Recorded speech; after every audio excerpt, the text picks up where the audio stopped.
Welcome to the Niche Pursuits Podcast. Are you ready to discover some niche business ideas that actually work?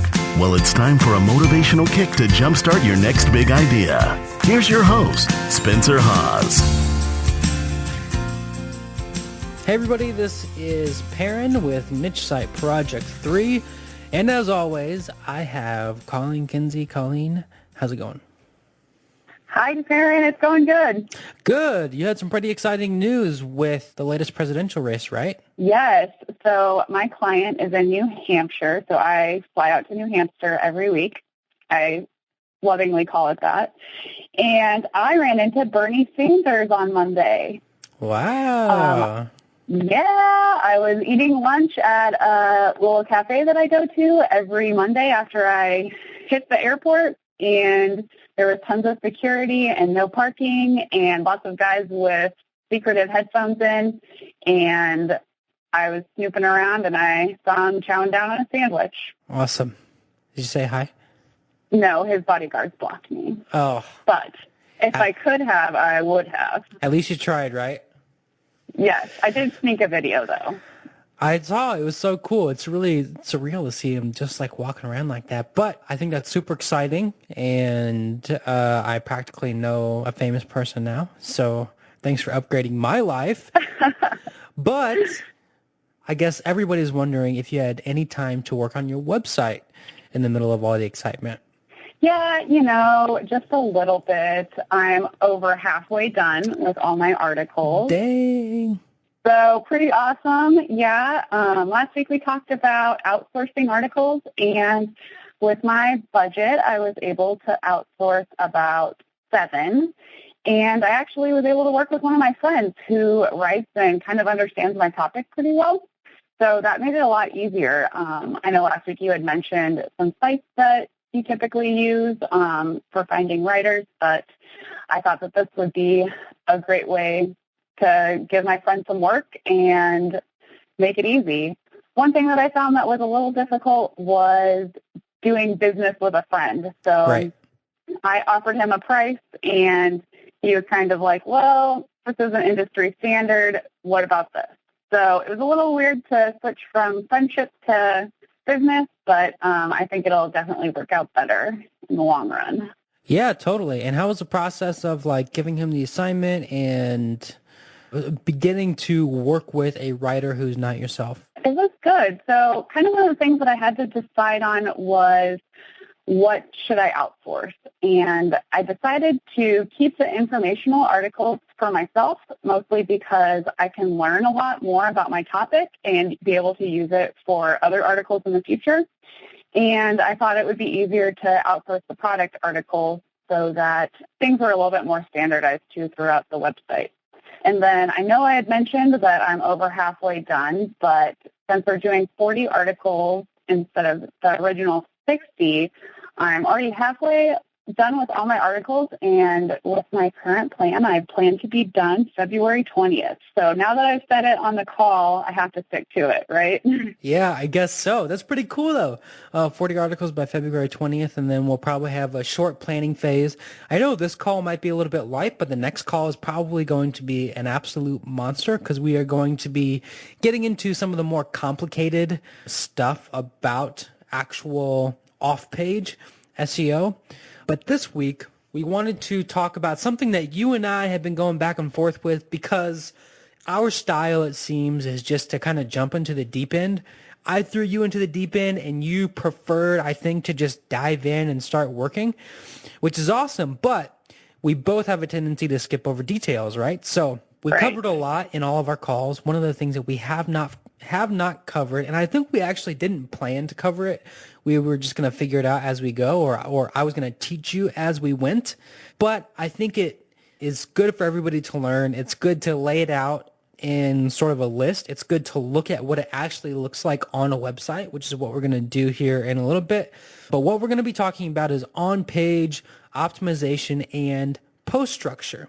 So on-page optimization is everything that happens on a website, right? So on the actual website, not on somebody else's website. Anything that you can control inside of your domain that benefits your SEO falls into the realm of on-page SEO.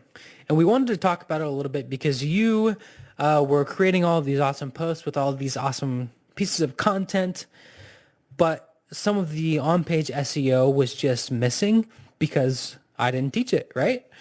So we figured it'd be good to go over now, have it all in one place so that you could learn it and so everybody could learn with you. We also want to talk about post structure because you were creating these pieces of content. Some of them were pieces of affiliate content, and there were just a few things that I thought you could tweak that could help those perform just a little bit better. So before we get into the actual technical parts of on-page SEO, I want to make a case for on-page SEO. Everybody kind of knows that it's a best practice and that you should be doing it, but I don't think a lot of people know why or what the benefits really are. So I wanted to go over that stuff briefly before we actually logged into a website and did the on-page SEO for a test post. So first of all, well, actually, you tell me, Colleen, do you know anything about on-page SEO or like the basics, or as you were posting content, did you find yourself wondering like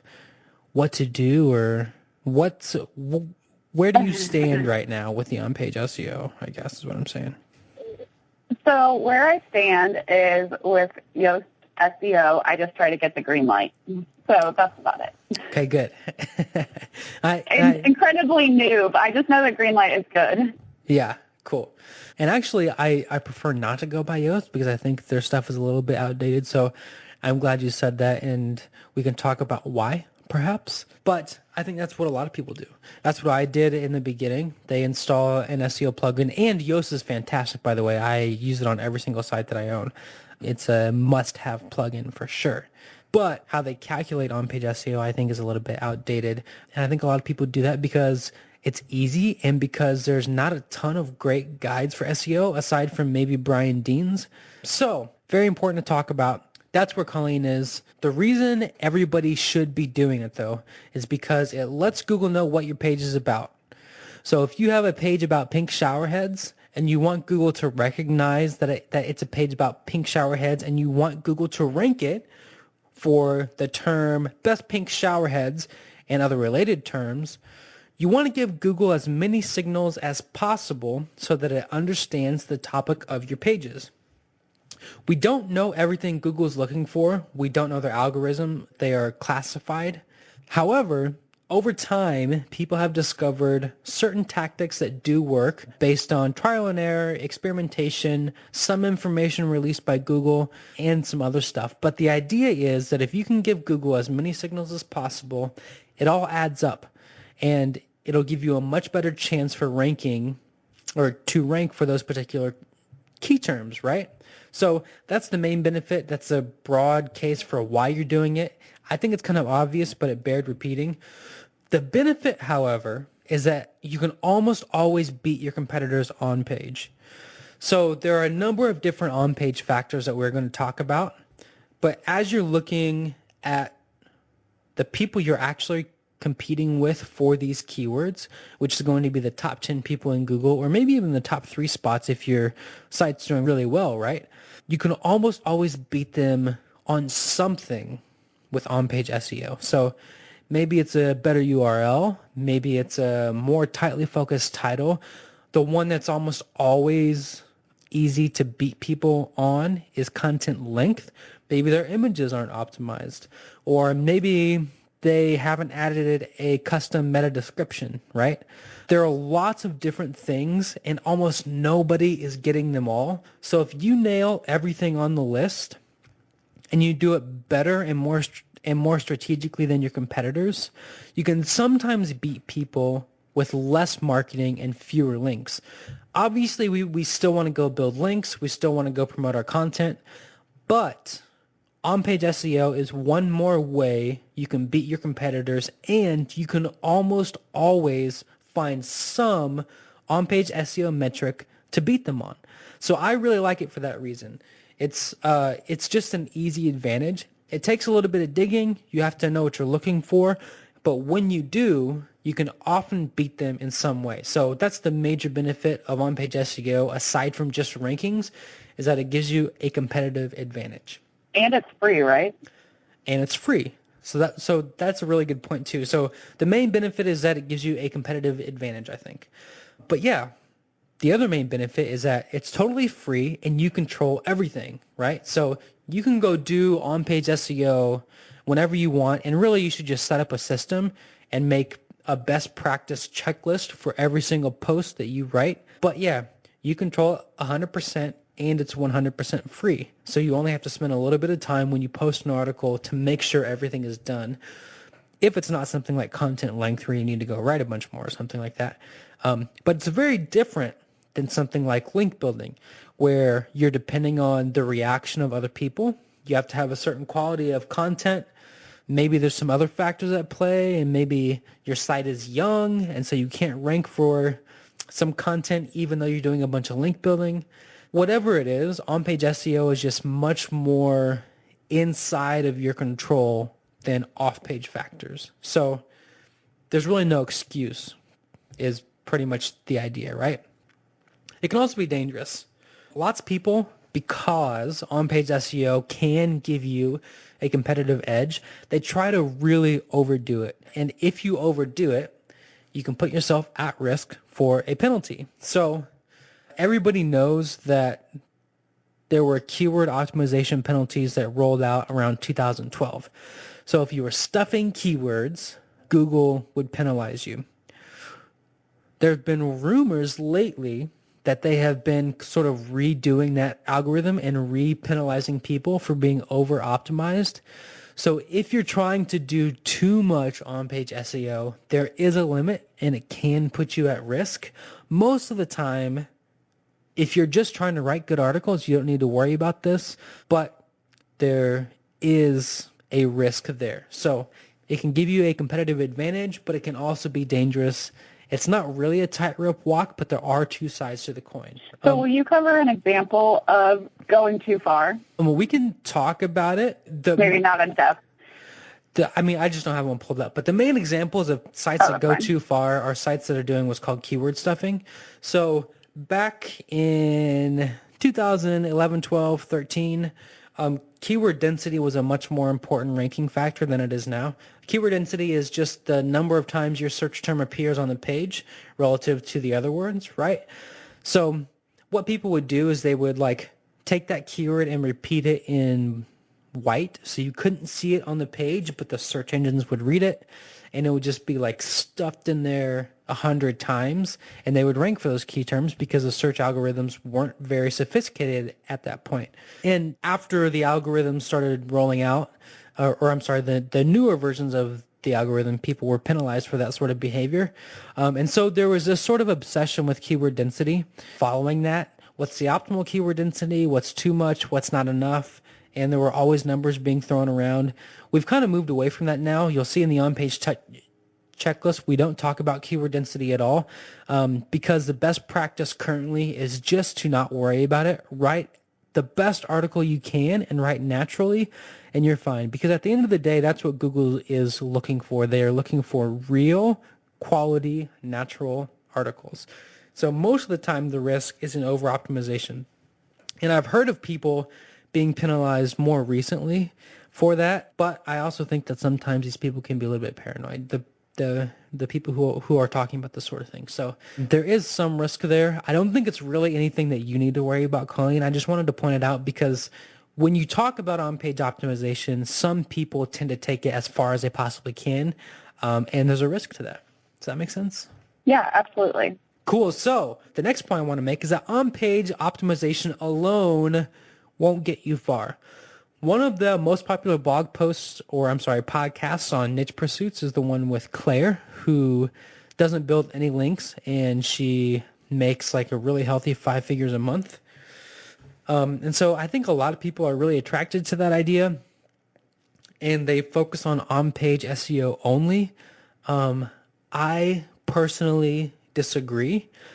I think that on-page SEO can get you some rankings, can get you some traffic, can get you some money, but It's not going to get you as far as a well-promoted site with link building. So that's sort of another disclaimer. On-page optimization is really important, but on-page optimization alone is not going to create the kind of authority site that we want to create, which is something that can hopefully replace your income, right?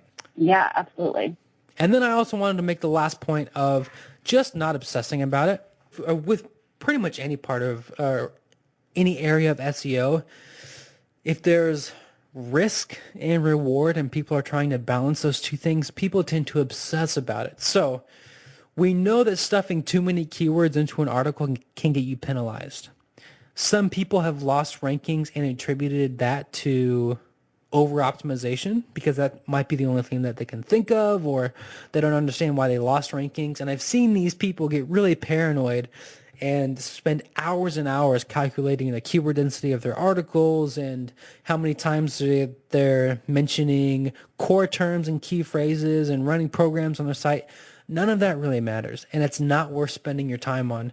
It's not going to get the ROI that, say, writing 2 more articles or building 2 more links is. So on-page SEO is important. There's a definite benefit to it. There's a definite risk for overdoing it. But of all the things we're going to do, this is going to be the thing to obsess about the least. We want to get it right. We want to establish best practices, but it's not going to be the focus of our attention after this call. We'll probably never talk about it again. Cool? Yep. So I don't want to set it up to be boring, but we're only going to think about it for this afternoon, and then we're going to put systems in place, and then we're going to be done. So if you don't have any questions, I think we're ready to move on to our on-page checklist, and then I'll show you what it looks like in the back end of a site. Let's do it. Okay, so here is my on-page checklist. I might be forgetting stuff, but I don't think I am. I think some of the main things that people might call me on, like keyword density, I purposefully left off. But if you see something in here that you think about with on-page SEO, just leave it in the comments and we can talk about it. But let's just go through these one by one, and I'll talk about why they're important. So first thing is loading speed. Your page must load fast. We're not 100% certain why that matters. Most people think it's because if your page loads slow, people will bounce off of it, and that is a negative signal to Google. And people think it's a negative signal with respect to their new dwell time, which means, or it's a calculation, we think, of whether or not people go back to the search engine after reading your article, which tells Google this is a bad answer. Loading speed can bounce people, or slow loading speeds can bounce people back to the search engines, and you don't want that. You also just want a really good user experience overall, because that will increase other engagement metrics. So above all, you want a super fast loading speed. To do that, you want good hosting. I recommend Traffic Planet. And if you have a lot of content, and in particular, if you have really big images, you might go with a CDN, which is a content delivery network. Amazon has a free one, I believe, or a cheap one. I don't know. I don't use it, but I think it's free. Or you can use something like Cloudflare, which is also relatively cheap. But your page needs to load fast. You have to have, or you should have, your keyword in the title tag. Rand Fishkin did a video about why this isn't as important anymore, and he talked about good titles versus bad titles, and he took quite a long time to explain that exact match keywords in the title tag aren't necessary nowadays. I still think it's best practice. That said, you shouldn't sacrifice like basic syntax and grammar to get an exact match keyword in there, because you don't want to look dumb and people aren't going to click a title that's dumb. Also, even if your keyword is in there, you want your title to be interesting and clickable, something that could be shared on social media and get some referral and social traffic. Plus, getting clicks inside the actual SERPs is a positive signal to Google. So you want your keyword in there, but you want it to be as clickable and enticing as possible. You also want a keyword-friendly URL. A keyword-friendly URL, usually I just put my primary keyword in there, and I'll show you what that looks like. lets Google know what your page is about. Plus, it's easy for people to remember and type in. So very easy to create, very easy to fix. In WordPress, you want to just make sure that your permalink structure is on post name to get your keyword as close to the front as possible, and then you're done. You want a good meta description. Meta descriptions do not technically matter for SEO. They don't count as a actual technical ranking signal, but meta descriptions show up in the search results underneath your title. So when you look at all those blue links in Google, that paragraph under there is the meta description. And if that's good copy, it can serve the same purpose as, say, an ad. So you can use that space to get people to click on your link, which is more traffic and more positive signals to Google.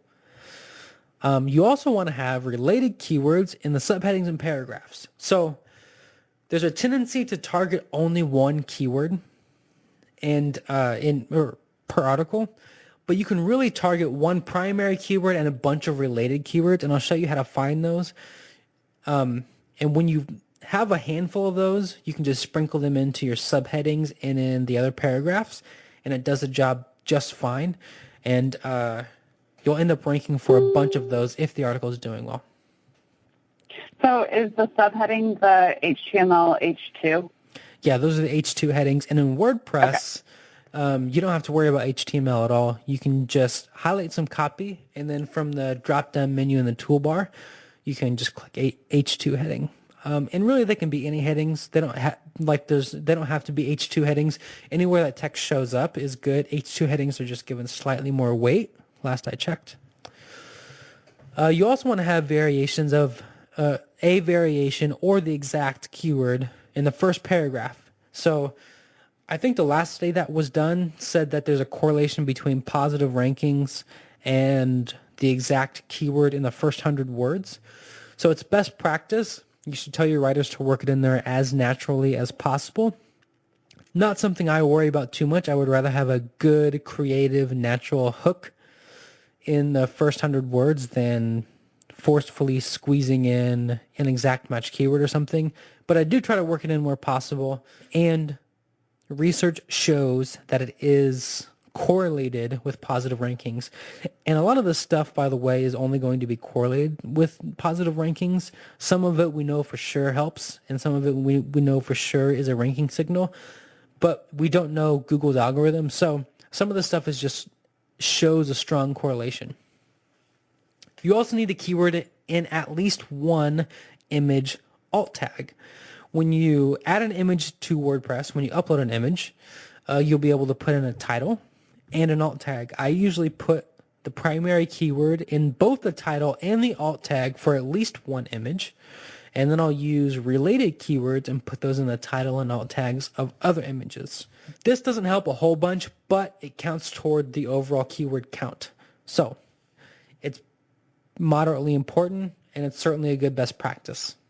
You also want plenty of outbound links. There have been a lot of interesting discussions about this in the SEO groups lately, because outbound links have a sort of stigma about them, right? So a lot of people think that if you link out to other blogs in your niche, you're essentially helping your competitors beat you. But that's not necessarily the case. Rand Fishkin and Moz also had a really good Whiteboard Friday about this and about the value of outbound links. But the idea is that if there's one thing Google hates more than anything, it's dead-end pages. So if you are writing about a particular piece of content and you're not linking out to anybody, your page is not a good resource. Google wants to rank pages that are great resources, that are highly useful and highly valuable to their users. Those types of pages have linked to lots of other different resources so that if a reader is interested in something, they can follow their nose. Or they're also useful because you can establish authority that you may not have. So if you're writing about making a hamburger and you don't know how to make a hamburger, you can still write the article and just link to a bunch of hamburger experts, right? So outbound links are almost always a good thing to add in. They add lots of value to your page, and Google values that sort of thing. Plus, it's almost never the case that one link will like blast your competitor to the top of the SERPs and they'll beat you for every keyword. That's just not what happens. It's not even really the case that one keyword will make or break your site. So it's not a great thing to worry about. And for my articles, my writers are linking out to my quote-unquote competitors all the time. Were you going to chime in there, Colleen? Yeah. Does YouTube count as an outbound link? Yes, but we're mostly talking about other blogs. Like actual content? Right. So Right. you generally want to link out to quality sites that are established authorities in your market. But I try to link out to actual experts where I can. So when I give my writers instructions, they are supposed to first find an actual person who is an expert. If they can't find an actual person who's an expert, they find a topical website who has proven to be very authoritative. And we try to do that 2 or 3 times with every single article. So related, you want plenty of internal links. And you can do that with plugins or you can do it manually. But the role of internal links is to spread the link juice, which is kind of an outdated term, I know, around your site. But what we'll talk about later is building linkable assets. So we'll create epic pieces of content that you can build campaigns around and try to get people to link to them. And then you will, from there, use internal links to spread that SEO power around the rest of your site. But for every article, we want to create sort of an open valve to the other articles. And a good way to do that is to just use internal links to link out to related articles that we've already written. We also want lots of multimedia, which just increases engagement. So you'll get better scroll depth, which is certainly not a technical ranking factor, but has shown to be positively correlated with higher rankings, usually because people view blog posts with lots of multimedia as better, and they're less likely to bounce back to the search engines. And it's just a good practice. It creates a good user experience for the people coming to your site. So multimedia is something that I try to work into most articles. Almost all of my articles have a video for some expert, if possible, which is actually probably pretty easy for your niche, Colleen. And also lots of good pictures and diagrams and data and charts. Any useful multimedia you can. You just mostly want to stay away from generic stuff. So just a generic picture probably isn't the best, but better than nothing, right? So you want your stuff to be visually interesting and, if possible, interactive. So maybe like a quiz or a video, something that people can click on and engage with is your best choice. And then you want I like that idea of a quiz. Yeah, and That's there are cool. tools that you can use to build them. I know John Dickster over at Fat Stacks Blogs builds lots of quizzes, and they do really well for him. And then you want social sharing buttons. Google has said officially that social sharing signals are not part of their ranking algorithm, but there have been lots of anecdotal evidence that social signals help greatly with ranking, and there's been some positive correlations in the more formal SEO research studies. So social sharing is never a bad thing, and if it's as simple as putting a plugin that plop some buttons at the bottom of your page or something, why not? And also, not all sites are SEO sites. Some sites are purely socially driven, so obviously you want to build up your social channels and you want ways for people to share your content. So that's all the on-page stuff. I know it's a lot. The best way to do on-page SEO is just to have a checklist. You can use a checklist inside Yoast, although that information is a tiny bit outdated, but it still works. It's best to just go learn it. You can read about on-page SEO in, like an hour, and you'll pretty much know everything there is, and then you can just apply it to your own sites. And then we wanted to talk about post structure.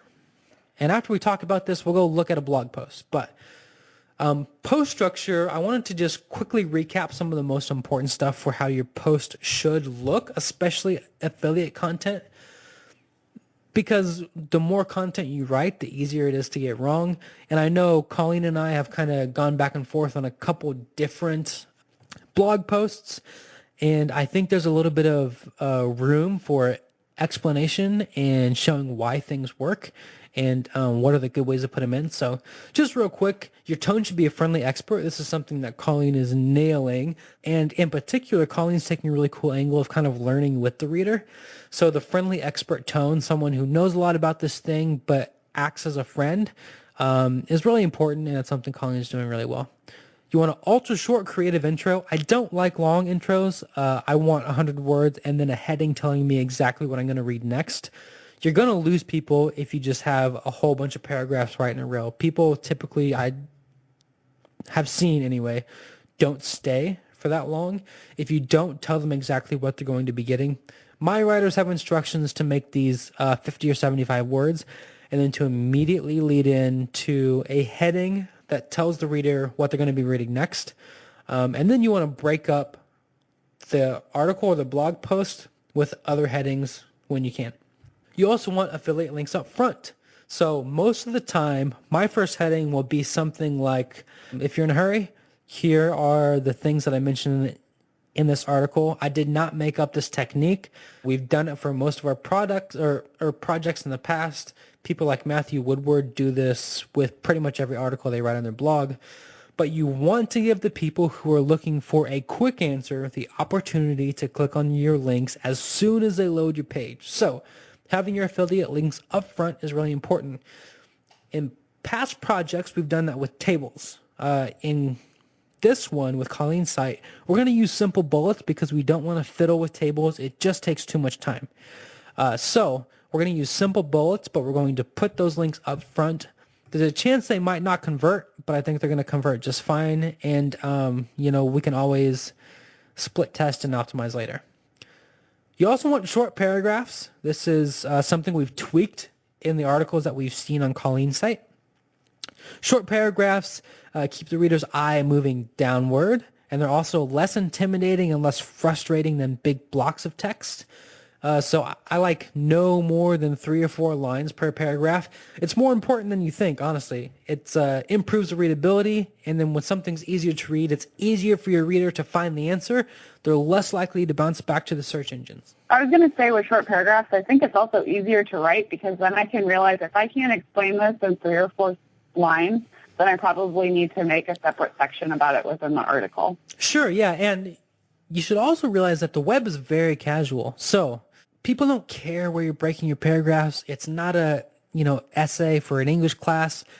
Grammar is important. Spelling is important. Your style is important.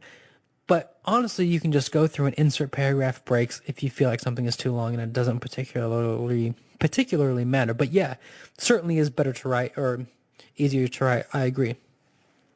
A clean design. So we've had some tweaks for this too on your site, Colleen. The big one is smaller images being aligned left with no text. So there's these big empty white spaces. That's something you almost always want to avoid because it just makes your site look less professional, and that decreases trust. So you want your design to be clean, and you want your blog post to appear full. And sometimes it's a gut call. Sometimes you just have to tweak things on the fly, but you want to avoid lots of white space or big pockets of white space. Yeah, and I learned something this week because I was using Thrive and trying to get the text to wrap, and I was Googling it, and I couldn't figure it out. And so I had to message Perrin and say, I know that this is a dumb question, but help me out here. Throw me a bone. And it's like a 3-second fix. Yeah, super easy. But it was also one of those things that, like, when I first learned it, I think I tried, like, all kinds of weird coding and stuff to get it to work, and in the end it's just a button in WordPress or whatever. So yeah, sometimes you just got to figure it out, and that's part of the process of building a site. And the last thing is you want to give people other opportunities to click on your links, sprinkle in throughout the article. Usually when you mention the products or when you mention a solution to a problem, say this is what I use to solve it, or if you want to look at a good shower head, here's an example, whatever it is, you want your links up top, and then you want to sprinkle them in throughout the article. You don't want to overdo it. A couple times is fine. You're not going to make significantly more money by just spamming them through the whole page, and you can get penalized for it. So that's overall. Should we look at a blog post? I think it'll make a lot more sense if we can just see it in action. make it happen. All right. Let's see. Okay. So. Were you hungry when you wrote this?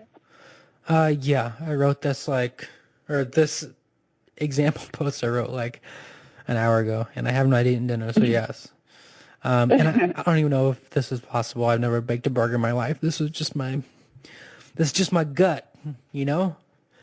So this was our example blog post, how to bake a perfect burger. What we are imagining here is that our keyword is perfect burger recipe. So first thing you'll notice here is the title. Our keyword, our exact keyword is contained in the exact title, but the title is constructed to be very clickable and very shareable. So that's your title, one thing down. The next thing I changed was the URL. And this is just a blog that I don't use, heyernan.com. So by default, the whole thing would have been in the URL. I just clicked edit, typed my exact keyword in there, and then clicked OK. And that's one thing down, and I moved on. So you can see how on-page SEO works. It's just a bunch of little things you have to get right and or double check before you hit the publish button. So then I had my first paragraph. This is not a real paragraph, right? This is just an example, but I might put my exact match keyword in there somehow. For example, I might say like, if you're looking for the perfect burger recipe, you might consider baking your burger instead of grilling, gasp, whatever it is. Working that keyword into the first paragraph is a good on-page SEO best practice. Immediately after that, I have a heading that tells the readers what they're getting into. And in this case, because it's an imaginary affiliate article, I'm using the opportunity to put my affiliate links in front of them so that the people who want a quick solution have something to click right away. And in this case, we are doing what you're doing on your blog, Colleen, which is just using simple bullets to set them apart. People will click on those. They work on many different affiliate blogs. This is sort of a standard practice in the affiliate marketing industry. And this is kind of how it looks. After that, you would have a heading and then a burger. I am hungry. And then a paragraph and then some images. But there are some other things here too. So we've got a featured image. And you can see that the title and the alt tag are perfect burger recipe, which is my exact keyword that I'm targeting on this blog post. I've also got some other images in the article. If you click on these, you can see that there are related keywords here in the title and alt tag. So in this one, it's perfect burger seasoning in the title and alt tag. And in the last one, it's best burger recipe. So these are common sense related keywords I'm sprinkling in using the image title and alt tags. If you're wondering how I found those, this is one of my favorite SEO tricks for on-page SEO. I just Googled the keyword perfect burger recipe. I don't think you can see that up at the top. And then I scrolled all the way down and you can see a bunch of keywords that Google thinks are related to this one at the bottom. So there's a bunch of stuff in here. Perfect burger patty recipe, perfect burger patty, making the perfect burger. You can sprinkle a lot of these into your article. Not all of them make sense. Like perfect burger recipe, Jamie Oliver. We're not writing about that, so you wouldn't want to use that one. But a lot of these you can sprinkle into your headings and your paragraph and your image title and alt tags. Very cool. Then you can see some of the formatting stuff we talked about. Down here, you can see, and this is the Yoast SEO plugin. You can see the title, you can see the URL, and then you can see where the meta description would go. And you can edit all of these. So if your title, for example, is too long and you can't see it, you could just edit it here to make it fit inside the allotted length you have in the Google search results. You can't edit the URL here, but you can edit the meta description.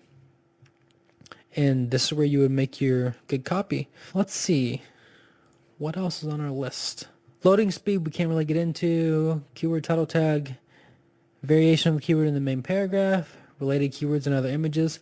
What we don't have here are outbound links and inbound links, mostly because I just didn't take the time to put them here. But I might link to Aaron Franklin, who's the big YouTube barbecue expert guy. I might link to a YouTube video for him, or even embed the video in my site. I might link to a good article about baking times for burgers, or what a medium well burger feels like versus a rare burger, whatever. I would just find good resources that fit with my article, write about those things, and then link to those sources. Typically, I would have those because I would have done research on this article. You don't necessarily have to go find them afterwards, but it's something that you should find afterwards if you haven't linked to anybody in your article. And I would also just kind of put some internal links in here. So as much time as we have taken to explain on-page SEO, you can see how quickly it goes when you're actually uploading an article into the back end of WordPress. All of these things take like 5 seconds, right? And then you might just run through and double check that all of them are good to go before hitting the publish button. And the last thing I think that I didn't mention on the slides is that all of your affiliate links should be no follow, because Google does not like when you follow affiliate links. So you've got a checklist now. You can see that it's really easy, and we got kind of theoretical. In practice, it's just the simplest thing in the world to do, and you only have to learn it once, and now you know it. So do you have any questions, Colleen? Yeah. Do you kind of understand the importance and the benefit and the basic stuff that you need to do to nail your on-page SEO? Yeah, definitely. And luckily, these are pretty simple fixes. Yeah, super simple. I can do. And we probably should have done it sooner so you didn't have to go back through 20 articles or whatever, but better late than never. It could be worse. Yeah. It could be way worse, right?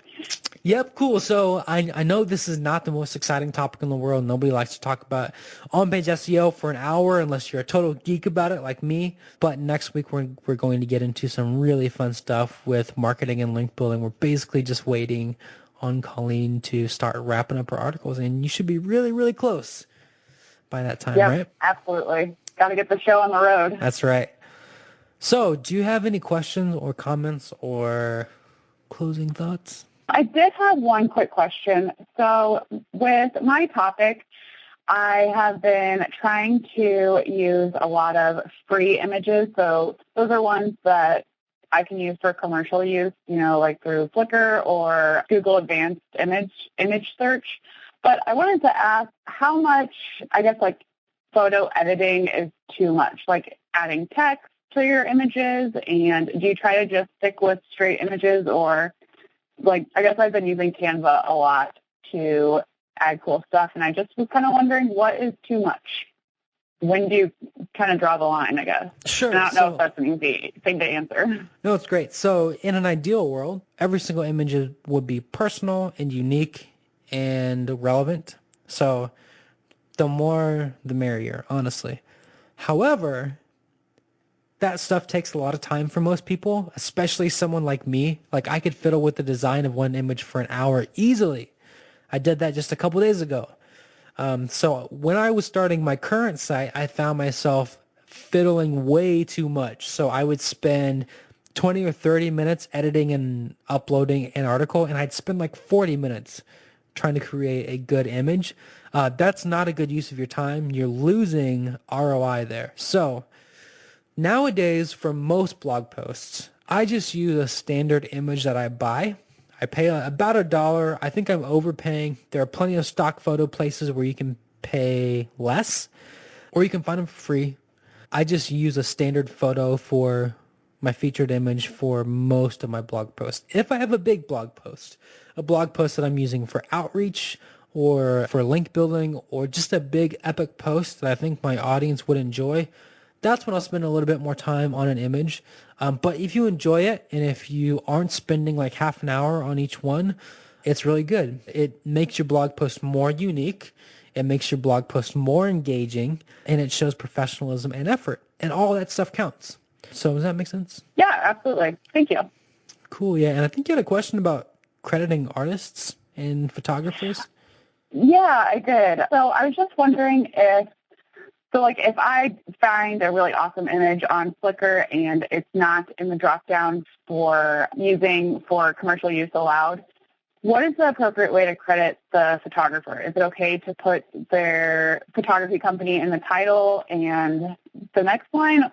I forget what it's called off the top of my head, but how much credit should you give them when you're posting their image? So you should only use images that you either buy or that are explicitly labeled as free to use. Flickr in particular has little signals on it where it'll tell you what sort of attribution you need or if you can or can't use it.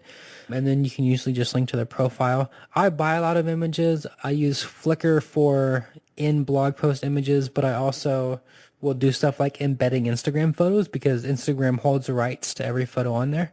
So you can embed Instagram photos, and I think you can even embed Facebook posts now. Or you can embed like a tweet that has a good picture on it. So finding free to use images on Flickr or embedding Instagram is a really good and easy way to do it. Chris over at RankXL has an amazing guide for finding and attributing free images if you want to check that out.